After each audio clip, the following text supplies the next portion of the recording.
Dick Whittington. There was once a boy called Dick Whittington. He lived on his own in the country. Dick was very, very poor. He had no money for fancy clothes, yummy food, or warm, dry home. I need a job, he thought. So he looked for work. He asked boatmen, builders, and blacksmiths. But no one needed help. One morning, Dick saw a farmer. "Can you give me a job?" he asked. "Sorry, nothing, lad." Why not try in London?" said the man. Dick knew London was a big city, many miles away. "They say the streets are made of gold," said the farmer. "Gold?" thought Dick. "I'll be rich." He thanked the farmer and set off at once. Dick walked for miles and miles and miles. But when he arrived in London, the streets weren't made of gold at all. "They're just dirty and smelly," thought Dick. He looked for work once more. He asked bakers, butchers, and boat menders. But no one wanted help. Soon it was dark. Dick needed somewhere to spend the night. "This will have to do." He curled up the steps in a big house and fell asleep. The next morning, Dick woke to hear someone shouting in his ear. "Get off these steps!" A woman stood over him. "Go away!" she yelled. Before Dick could move, a man came out of the house. Go back to the kitchen, Mrs. Curry." "Are you all right, son?" he asked. "Come inside." Dick had never been in such a grand house before. It was full of beautiful things. "Wow! Welcome to my home," said the man. "My name is Mr. Fitzwarren. My ships take things to be sold all over the world." Mr. Fitzwarren gave Dick a job in his kitchen. Dick spent the day washing pots, cleaning floors, and peeling carrots. It was hard work, but Dick was happy with his new job, and everyone in the house was kind to him. "Good job, Dick." "Well done, lad." "Well, almost everyone."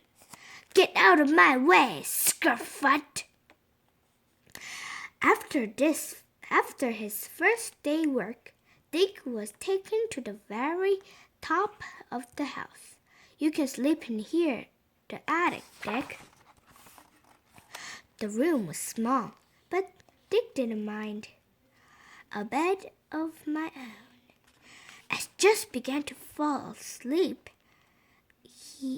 he heard a loud squeak. A mouse squeezed out of the hole in the floorboards. Squeak!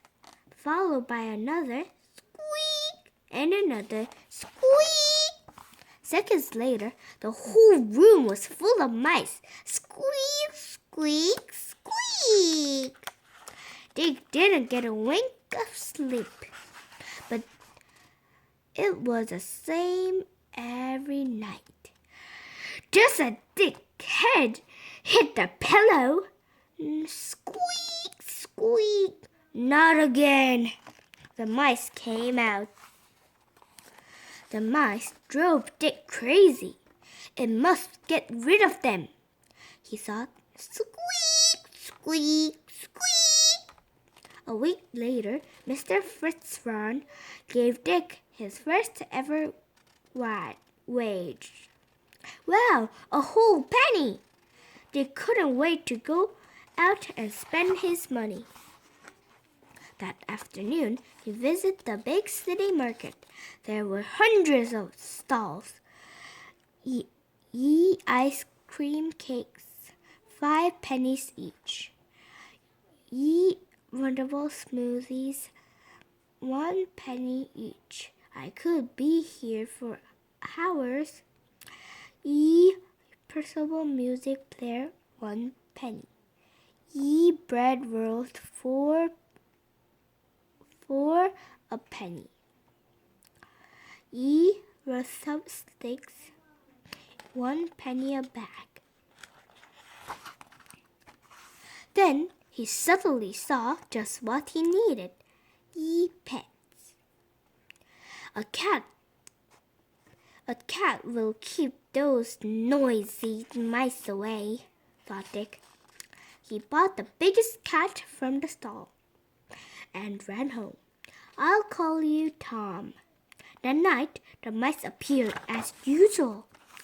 But this time, Dick was ready for them. Go get them, Tom! Tom the cat chased the mice back into the holes. At last, I can get a good night's sleep, thought Dick. Well done, Tom. Dick and his cat curled up and fell fast asleep. A few days later, Mr. Fitzwarren called his servants together. One of my ships is going on a sailing trip, he said. If you have anything you want to sell, you can go to the ship. It sails tonight. Dick thought for a moment. He only had one thing to sell, his cat. Maybe someone will give me 2 pennies for Tom, he thought. Dick put his cat to the cart that is going to Mr. Fitzwarren's ship. That evening, Dick couldn't sleep. He felt bad about selling Tom. The mice were back too. Squeak, squeak! The next day, he wandered around, half asleep. Wake up, you lazy boy, growled the cook. Work harder. From then on, she made Dick work twice as hard as anyone else. She was mean for a month. I'm going back to country, thought Dick. Early on morning, he slipped out of the house. He walked and walked until he had almost felt London. Just then, church bells rang out. That's strange, thought Dick. The bells sound like they're calling to me. Turn again, Whittington, thrice Mayor of London. They're telling me to go to bed, he realized, and they're saying I've been mayor 3 times. How odd. Dick could hardly believe his ears, but he went back to Mr. Fitzwarren's house. A surprise was waiting for him. Congratulations, Dick, boomed Mr. Fitzwarren. You're rich. Rich? Me? The king of Barbary bought your cat. His palace was full of mice, and Tom chased them off. Mr. Fitzwarren handed Dick 2 bags bursting with gold. Here you are. Dick used the money to buy and sell things, just like Mr. Fitzwarren. He grew up to be one of the richest men in the city. What's more, the bells were right. Dick did become mayor of London 3 times. Hooray for Dick! Wonderful Whittington! 3 cheers for the mayor! Bye! He looked grumpy.